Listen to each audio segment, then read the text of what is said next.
So I've been talking all week about the Canadiens' development and how I need to talk about it because it's so different from what it was during the Marc Bergevin regime.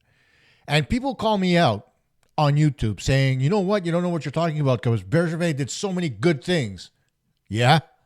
Well, I got proof. Welcome to Puck Talk Montreal.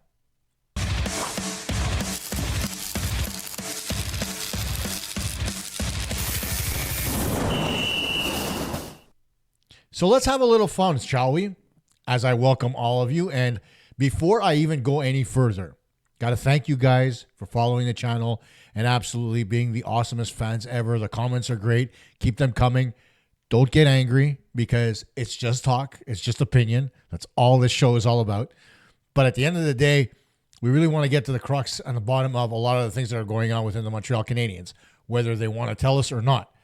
Now, one of the things that I've always bitched about, and I'm famous for it, is the development. Why? Because during Marc Bergevin's era, there wasn't much of it. Now, development is twofold, right? It's about drafting well and being able to take the players that you draft and develop them. Now, here's an example of 6 players, and you're going to remember all of them, I would hope, that really crashed and burned under Marc Bergevin. Let's start with the obvious one. Back in 2012, the Montreal Canadiens drafted Alex Galchenyuk 3rd overall, the Nail Yakupov draft. Both of them were teammates with the London Knights. Both did extremely well. At the same time, Sergei Kostitsyn played with him, so there was a little bit of familiarity. So everybody thought, yeah, this would work. Here's the thing. He was drafted at 18 years old and missed a complete year of development because of a knee injury. Made the team right out of camp, even though he had missed most of his draft year because of that injury. And then he never really developed into a consistent player. Sure, he scored 30 goals in a season after the Canadiens had gotten eliminated from the playoffs. But at the end of the day, he was rushed to the NHL level immediately and then ended up getting traded because he couldn't stay out of the nightclubs, became a journeyman playing with Arizona, Colorado, and the Ottawa Senators. And then, of course, most recently got arrested and ended up in jail saying some crazy shit. So that's what happened to Alex Galchenyuk. And he was I would say, the best of the draft picks that Marc Bergevin made during his time with the Montreal Canadiens. And you can't really blame everything on Bergevin. Trevor Timmins was there from 2002. He came with Pierre Gauthier and remained on for the longest time. God knows why. But, you know, I guess there was some kind of value in Trevor Timmins. But Pierre Gauthier had him in Ottawa, brought him to Montreal with him. And that right there for everybody that's involved in hockey is a little bit of a red flag. Despite the fact that Timmins continues to work in the National Hockey League, he just isn't my cup of tea anyway because he's a Gauthier guy. Then moving on. The next guy on our list is Jesperi Kotkaniemi. Not to be confused with Mrs. Kotkaniemi, who didn't like him very much. Now, here's the thing about Kotkaniemi. Another guy who was drafted 3rd overall, this time in 2018.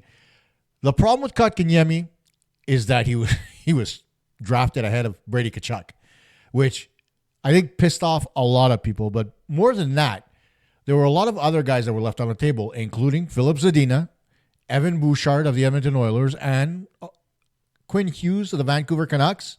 And, Noah Dobson, who's with the Habs now, but could have been with the Habs a long time ago. Again, it's all about drafting philosophy and what you think. And obviously, Marc Bergevin's philosophy was a little bit down the toilet at this point because despite the fact that Kotkaniemi had a decent rookie season, after that, he completely fizzled out and ended up being on an offer sheet battle with the Carolina Hurricanes after Marc Bergevin pissed off the owner of the Carolina Hurricanes, having put an offer sheet out for Sebastian Aho, who got the last laugh in that one, Mr. Bergevin. Moving on. The next one I want to talk about is Jared Tenorti, son of Mark Tenorti. Now, this is a kid who had all kinds of potential. Jared was, he was drafted in 2010, 22nd overall. He made his NHL debut at age 21. And he was looked at as a shutdown defenseman because he was big, he was tough, he had the size, the grit, everything.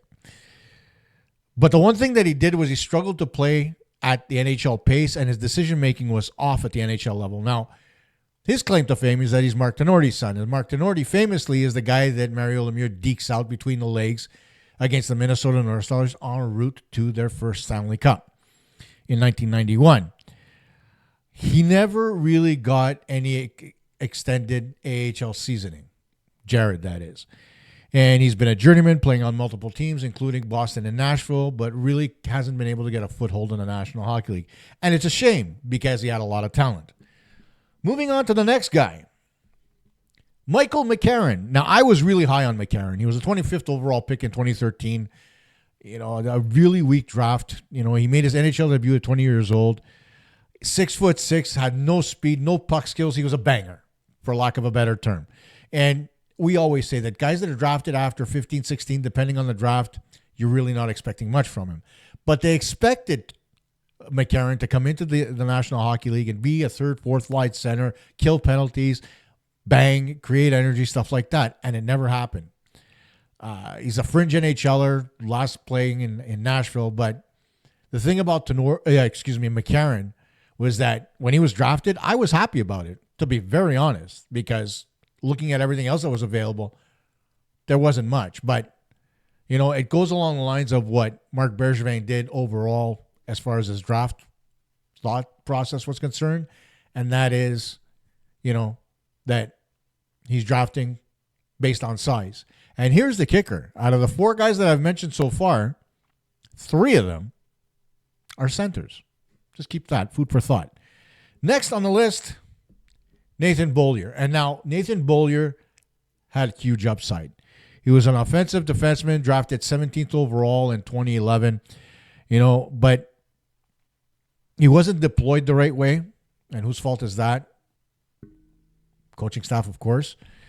And he was always in and out of the lineup. So he never really got that time and consistency in to be able to really build his confidence, right? And the thing about Beaulieu is he got himself into a lot of trouble on the ice, getting into fights and stuff like that, getting tossed out of games, and that's why he was in and out of the lineup. He eventually got traded to Buffalo, and now just this summer he announced his retirement. So, it's a career lost. I thought he could have done a hell of a lot better in the National Hockey League. And finally, the last guy, Meat. Another one of these project guys that, was drafted in the 4th round, 100th overall, and made his NHL debut 1 year after coming out of junior in 2017, 2018. Made it out of camp. It was thrown right into the top pairing with Shea Weber. What do you think is going to happen to this kid? Well, eventually he got claimed off of waivers by Ottawa, and he's been bouncing around between its teams ever since. And the other thing about Victor Mete is that he had real trouble scoring goals. And that kind of brings us to the common themes as far as these draft choices were concerned. A lot of the choices were made by Marc Bergevin because of lack of depth. They never spent enough time in the American Hockey League. Their confidence was always impacted because they weren't used consistently, and the development was retroactive and never structured, right? Because it was just, spur of the moment type stuff. Now, what's changed since Marc Bergevin's been gone? Well, number one, player development. You have Nick Bobrov and Martin Lapointe, one of the 3 holdovers or 2 of the 3 holdovers, I should say, from the Bergevin regime, the other one being Rob Ramage. And those 2 guys now are splitting the load as far as player development is concerned and drafting, right? Of course, Bobrov with his contacts in Europe, Martin Lapointe with everybody that he knows in the National Hockey League. They've done a pretty good job so far in being able to, raise the bar as far as development is concerned. But really, what's changed as far as the emphasis, right?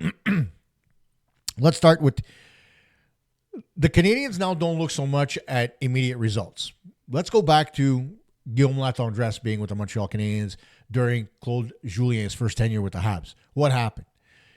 He had a good preseason. The fans loved him. They were yelling his name. They wanted him to stay in the National Hockey League, and the team succumbed to the pressure. What happened to Latendresse? He fizzled out. He ended up getting traded to Minnesota in exchange for, I believe it was, Benoit Pouliot at the time.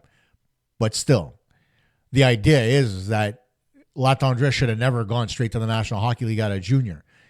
He should have gone to the American Hockey League for a little bit more seasoning and adapting to the speed of the game. He only really started to do that after he got to Minnesota.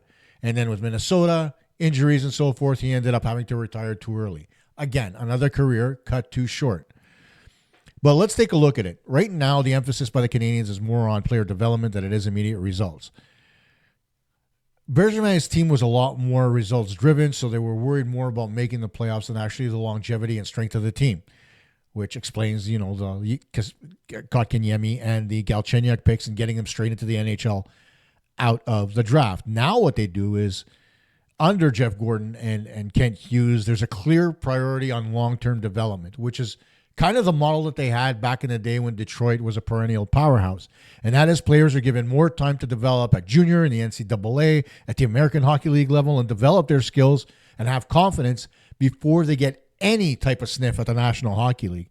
An example of that currently on the roster is Lane Hutson, who was allowed to develop in the NCAA before he came up to the National Hockey League. And another example of that is David Reinbacher, who came over from Kloten in the Swiss League, played a few games in the American Hockey League, saw the preseason last year and ended up getting injured, a bad knee injury, and then came back later on in the season. And again, like he didn't miss a beat, played 11 games and went into the playoffs and performed as one of the best defensemen on the Laval Rocket. That's what you want to see. They also modernized their development and scouting systems. And the reason I'm talking about that is back when Marc Bergevin was the general manager of the Montreal Canadiens, a lot of the focus was on how you looked. No real look at analytics, right? But now there's a hybrid where the team's looking at analytics, sports science, and development coaching to really become more structured as far as the American Hockey League and the NHL teams are concerned. Adam Nicholas is currently the director of hockey development for the Canadiens, and he's given the team a really progressive approach. And in doing so, he's allowed a clear path to the National Hockey League for anybody. Players get a look. They go back down to the American Hockey League. They get a couple of, probably notes to be told what they need to work on in exit interviews. And then they're given to an experienced coach in the American Hockey League by the name of Pascal Vincent. That's another plus for the Canadiens.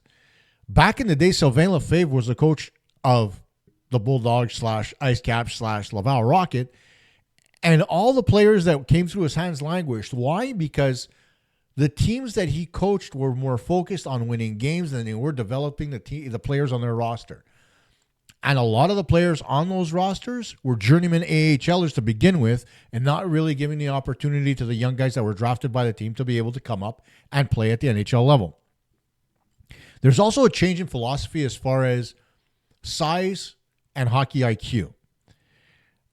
Bergevin always believed that bigger players were better players. That's just how he was, and he was wrong, because despite the fact the Canadiens had size, or a little bit of it, the one thing that they didn't have was skill.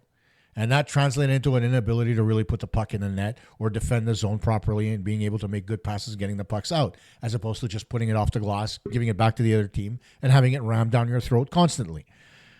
So now what the Canadiens have done is they've focused more on drafting and developing players, puck skills, their intelligence on the ice, and their skating. And that is throughout, whether they're in junior, the NCAA, the American Hockey League, or the National Hockey League. If you look right now, players are on the ice at the sports complex in Brossard working on skating, passing, transition moves, stuff like that. That's all development. There's a coach on the ice. It's not Marty St. Louis. It's not any of the assistants like Trevor Letowski or Stefan Rabida. It's a development coach. I haven't been able to really see who it is on the video, but the guy's there developing the players and giving them drills to run so that they can get better at what they do. And then another thing is transparency. And this is a huge bit as far as development is concerned, because we as fans want to see the team good now, immediately. But a lot of us also know that this rebuild isn't going to be done for the next 2 or 3 years, because there's still room for some of the guys to develop. And while the Canadiens made the playoffs last year, which is a good step in their development, again, This year, they're expected to not only make the playoffs, to compete to be able to maybe get through the first round. They didn't really look good against Washington. They had burned a lot of their gas getting into the playoffs because they came in backwards. A lot of losses at the end, coming in as with less momentum that they should have. But at the end of the day, the one thing is that it's important that the communications department be more transparent, and that goes down to Chantal Machabée, allowing the team to be much more present on social media, allowing news to get out a little bit better. Kent Hughes and Jeff Gorton having press conferences when important things happen, players being available to the media to be able to talk about different things, like, when Patrick Laine was acquired and when Noah Dobson was acquired, Joe Veleno. There was always a media opportunity, whether it was long or short. It didn't matter. Guys were able to ask questions to the players directly without having to wait for the general manager to have the player right next to him, which is something that Bergevin did all the time. He never allowed the players to talk directly to the media. It was always him talking about the player, and that was wrong, except for maybe Jonathan Drouin, which I'll talk about a little bit later because, holy shit, I didn't like that move either. Then, of course, it's using the Laval Rocket as a development pipeline. Now, the AHL affiliate back in Bergevin's days was used really inconsistently. Never about development, but more about, putting in a few prospects and really growing their game there, but not really having a coaching staff there that was able to develop their game properly. And now it's seen as a really important step in a player's journey, as opposed to, just playing a year or whatever the case is. Players are evaluated, and it's decided whether or not they need another year or maybe two at the American Hockey League level. And that goes down to the fact that you need to develop your timing and stuff like that. Something I would have much rather seen Justin Barron do, because I thought he was brought up to the NHL too quick, because he still had to work on, looking over his shoulder, timing as far as players bearing down on him and being able to get rid of the puck. He never got that timing down. It hurt him, and that's why the Canadiens got rid of him. But some of the guys that actually stayed in Laval and developed are Jesse Ylonen. He's gone now, but there's Raphael Harry-Bernard. He's also gone. And then you've got Arbor Xhekaj, who, despite the fact that he came straight out of junior, came to the NHL, went back down to the American Hockey League for a stint to work on his game because it was suffering at the NHL level. And those are things that you need to look at. They're using it for the right reasons. They're not just sending guys down as a punishment for not really cutting it at the NHL level. And that's a good thing, because previously that wasn't the case. And then it's the patience in the rebuild, as I discussed. What it is a team's not going to be rebuilt overnight, especially after being utterly destroyed by the time Marc Bergevin was fired in 2021 in September of that season, along with Trevor Timmins. Everything had gotten gutted. There was nothing left. Shea Weber retired. The team came out to an extremely slow start. Everything was just going wrong. And so the Canadiens, and specifically owner Jeff Molson, was forced to make a change, bringing in Jeff Gorton, Gorton hiring Kent Hughes, Hughes hiring Marty St. Louis, and then the ball starting to roll in the right direction. A clear plan for development, a clear plan for the NHL team, a clear plan as to how they were going to use the NHL during the rebuild to develop some of the younger players, i.e. Nick Suzuki, Cole Caulfield, Juraj Slafkovsky, etc. Because they knew the team wasn't going to be overly competitive those first few seasons. They were going to play well. That was expected, but they weren't going to be a perennial powerhouse after such a massive internal destruction. So they had to rebuild the team. So they took advantage of playing at the NHL level and allowed players with the skill set to remain in the NHL and learn at that speed. And it's bared fruit. You look at Nick Suzuki's game getting better year after year, despite the fact that he was acquired by Bergevin. You look at Cole Caulfield and how his game has developed year after year. And again, he's another Bergevin kid, but it's how he's been developed at the NHL level as opposed to being sent to the American Hockey League. That has really helped him out. Juraj Slafkovsky, the first overall pick a few years ago, he came straight into the NHL, had a okay season the first year. Now he's put out 2 50-plus point campaigns, and it's expected to go up even more this season with all the work he's put in. So overall, the philosophy has changed from short-term fixes to, more modern, patient, and player-centric development. An approach that was used, like I said, by Detroit and Los Angeles. I mean, a guy like Henrik Zetterberg spent 6 years in the American Hockey League before he got a sniff of the National Hockey League. And so let's take a look at the differences, right? And we'll go one by one. When you look at Kent Hughes and Jeff Gorton, their approach is much more strategic and much more long-term as far as their vision is concerned. Marc Bergevin was always about reactionary management and spur-of-the-moment thinking because he was always stuck in the middle. The identity of the team, they prioritize skill, hockey IQ, and development. And the identity of Marc Bergevin teams were valuing size, grit, and physicality, which never really worked out for him, did it? And then as far as team building is concerned, you build through the draft and develop slowly. With Marc Bergevin, it was quick fixes using the waiver wire and signing exorbitant free agent deals that my mother wouldn't give to players. So the second thing is player development, much more structured as opposed to a ad hoc Johnny-come-lately type of structure, like I said. Gorton and my God, I'm losing it. Jeff Gorton and Kent Hughes have invested in their development staff. They've rebuilt their scouting staff. They hired Adam Nicholas. They've really put out scouts. They've hired an analytics department. They have growth plans for each one of their prospects, and they're using the AHL really well to develop players. Bergevin had no developmental system at all. His prospects are rushed, i.e. Galchenyuk and Kotkaniemi, and they were misused. And one of the things that I pulled up as a quote from Bergevin once upon a time, he says, if you're good enough, you're old enough to play in the National Hockey League. And that's a philosophy for rushed development, pure and simple. So as I moved down here, one of the things that I wanted to look at was some of the players that, to give Bergevin a little bit of credit, there were a few players that came up through the system that, could have, made an impact with the Canadiens long term. I mentioned Victor Mete before. He had limited success and ended up going elsewhere. He was drafted back in 2016. Brendan Gallagher is the best example of a guy that played a couple of seasons in the American Hockey League, came to the NHL, and played, but he only played 36 games in the American Hockey League, to be honest.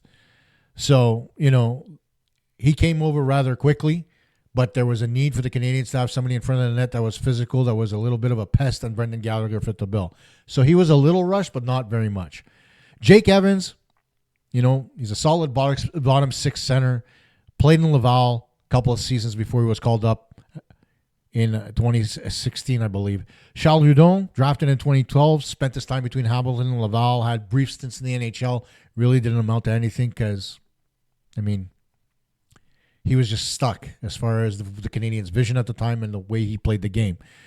Michael McNiven was a good goaltender drafted back in 2015 that I liked, but he became a tweener because of the fact that the Canadiens still had Carey Price and, he never really got a chance as the backup.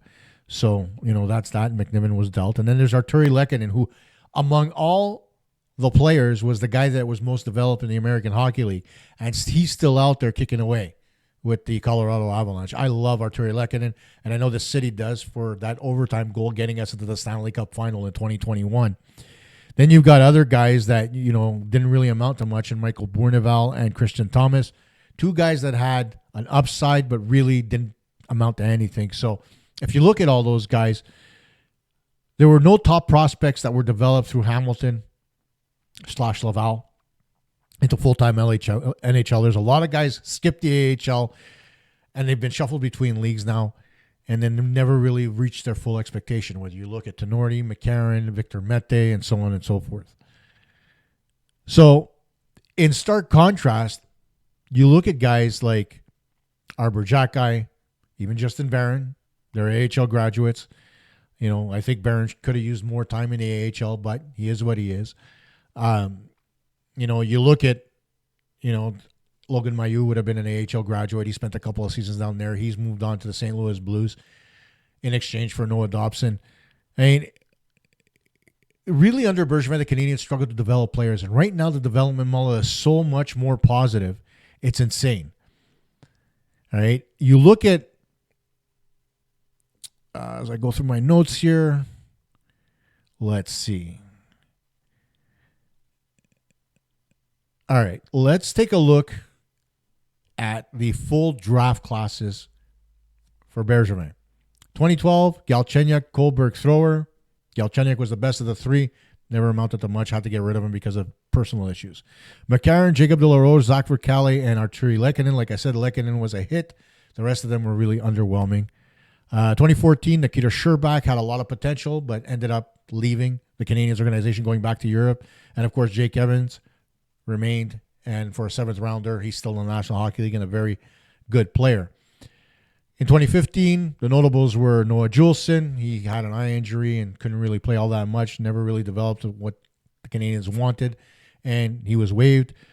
Lucas Vademo and Matt Bradley never really had any impact on the National Hockey League. 2016, here's the one that I'm going to get really mad about, and that's Mikhail Sergachev. The thing about Mikhail Sergachev is they drafted a star. They had a defenseman who had size, who had skill, good at what he did. And when they got rid of him, and this is Marc Bergevin again, when he got rid of him in order to get scoring through Jonathan Drouin, they ended up trading Sergachev at a time when Andrei Markov's future was in flux, and Bergevin thought he was going to be able to re-sign him for 1 year. Markov wanted to. Bergevin said no, and Markov said, you know what, screw you, I'm out of here. And then he ended up with nothing and didn't have an answer for Markov leaving the Montreal Canadiens. Sergachev was supposed to be that contingency plan, and he ended up trading him away for Jonathan Drouin, who couldn't cut it in Montreal. Despite the fact that he had the skill set to do it, he never really blossomed into the offensive player that the Canadiens hoped he would be. Then you look at the next draft class, you have Ryan Poehling, Caden Primo. Both of those guys really not amounting to anything. Primo's confidence getting destroyed. And Ryan Poehling really not getting, I would say, not getting an opportunity with the Habs. He ended up getting traded to Pittsburgh. And now he's gone elsewhere as well. Then you've got Kotkaniemi and Alex Romanov, who was traded for Kirby Dach by Kent Hughes. And you need to trade to get, right? And he wanted to get Kirby Dach to start the rebuild rolling. It was the deal he had to make. 2019, the second to last draft of Marc Bergevin's tenure, he did okay. Drafted Cole Caulfield, Jane Struble, and Matthias Norlander. And then finally in 2020-2021, they drafted Caden Gooley and in 2020. And in 2021, they drafted Logan Mailloux, despite the fact that Mailloux asked him not to be drafted because he didn't want the backlash. The backlash came.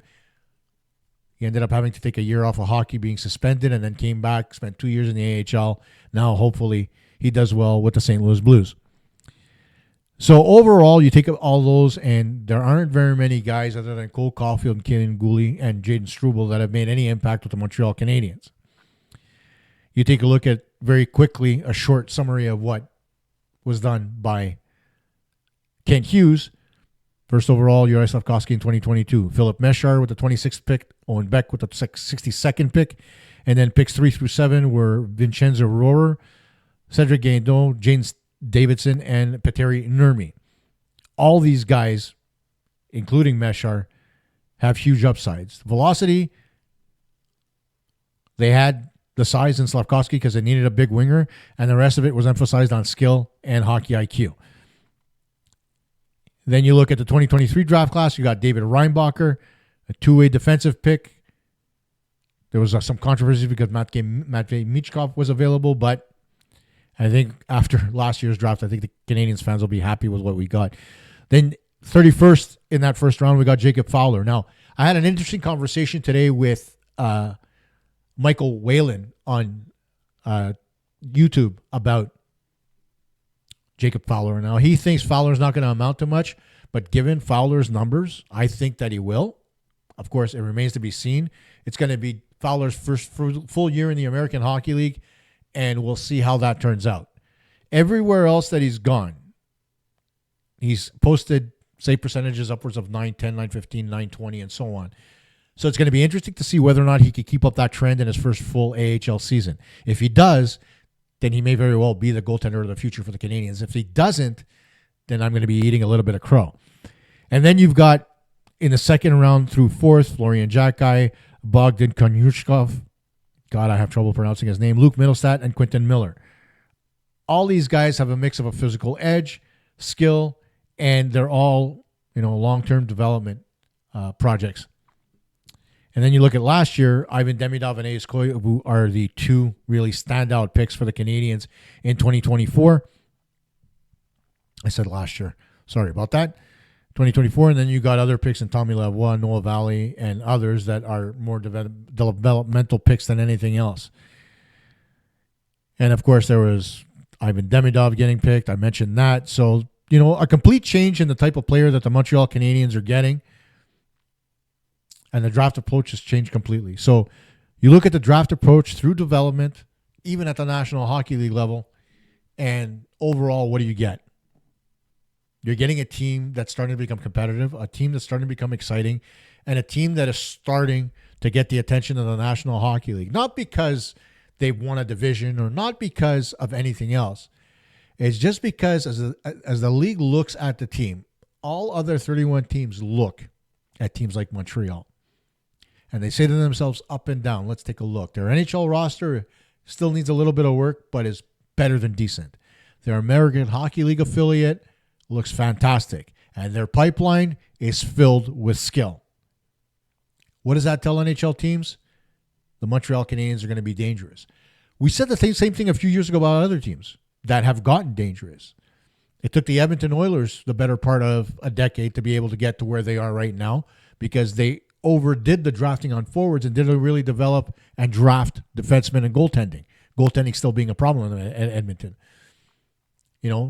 Tampa Bay is an example of a team that develops players internally. You look at, Tyler Johnson, Braden Point. They had developed Jonathan Drouin until he developed an attitude and decided he wanted to leave. You can tell I don't like Jonathan Drouin too much, can't you? But, there's those teams that are perennial contenders. Not really the Leafs, because the Leafs, they did draft a few, but they had to tank in order to get guys like Austin Matthews and Mitch Marner, who's not there anymore, and guys like William Nylander. So, they did draft well, albeit, but again, the Leafs have that same problem. They only shored up their goaltending issues last year, and their defense is still suspect, the best of them being Morgan Riley. So there's still a little bit of work to do there. But overall, you look at the Vegas Golden Knights, they draft well. Their team is always competitive. Utah's hoping to do the same thing. Seattle kind of missed the boat on their expansion, but, they're still trying to work on it as well. But development is so important. And the change in development philosophy is really what's made the Canadiens turn the corner. There's no more of this, we don't develop players. We go out and we get them via the waiver wire and via trade or,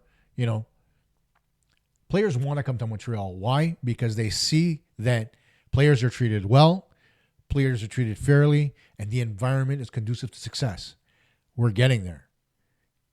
That's developing the whole thing, including the identity of the hockey club, something the Canadiens really didn't have for the better part of, I'd say, 20 years. They were flailing, wanting to be the team that they were in the 70s, 80s, and 90s, but not really being able to get there. Whether it was a salary cap, whether it was management, whether it was, the tax situation was right now doesn't really seem to be that big of a burden.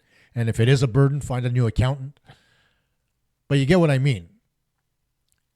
There's been a wholesale change, not just in development, not just in coaching, not just in overall skills and systems and philosophy, but in organization. And at the top of it, Jeff Molson deserves a lot of credit for allowing guys with proven track records, Kent Hughes having relationship with multiple players in the National Hockey League and having a good reputation there. And, of course, Jeff Gorton, who not only helped the Boston Bruins acquire guys like Zdeno Chara and Mark Savard back in the day, but also began the rebuild with the New York Rangers before he had the carpet pulled out from under him, despite the fact that he did really good work in getting the Rangers where they needed to get to. But the Dolans obviously lost patience and decided to shorten the rebuild, for lack of a better term. So we got lucky. We got guys in the organization that other teams didn't even think of. Jeff Gorton thought about Kent Hughes, right? And the thing is that Kent Hughes got the nod from somebody like Serge Savard. again, very important because Serge is old school and trusted by Jeff Molson and by everybody in this market. I mean, he is the last general manager to win a Stanley Cup after all. So let's give it some more time. The development's working. Michael Hage and Elias Koivu, they're expected to probably join the team in 2026, 2027. Hage maybe at the end of the season after he finishes in the NCAA.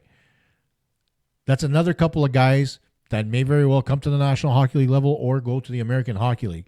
But either way, they're being allowed to develop. The NCAA has become a very good place for players to develop in lieu of the American Hockey League. So there's a lot going on with the Canadiens now that didn't happen before. And it all starts with patience. And while the organization is patient, we as a fan base need to be patient too. So let the development work, guys. I talk about this upward trend, and all we're doing is trending upwards. Guys are buying in. We need to buy in as fans as well. Don't forget to like the video. Okay, give me a big thumbs up. And we'll talk next week. Hasta luego.